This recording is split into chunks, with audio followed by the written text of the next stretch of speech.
sushi bake. Yummy.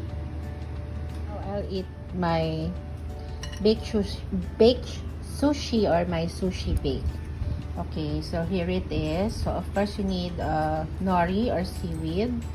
So this one is wasabi flavor kasi I was not able to buy the wasabi paste.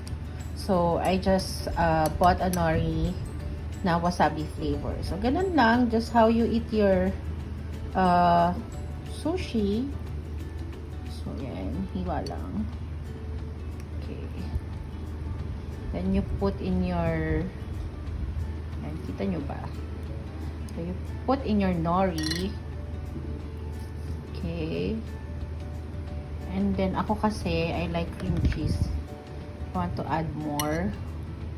So yan, let's put a bit lang. And then yan. Sorry ha, because I'm just using one hand because I'm holding my phone on my other hand. So kanina, nilagyan ko na siya ng sriracha mayo. And then I also have here the chili sauce na sriracha. And then nilagay ko siya dito sa kikoman with calamansi and then sriracha. Tapos yan, i-dip mo lang. So kung mag-isa ka lang, you can dip it na ganyan. But if syempre make a share ka, you use a spoon to do so. And yan. Yan na siya, and then kakainin. Oh. So good. Yum yum.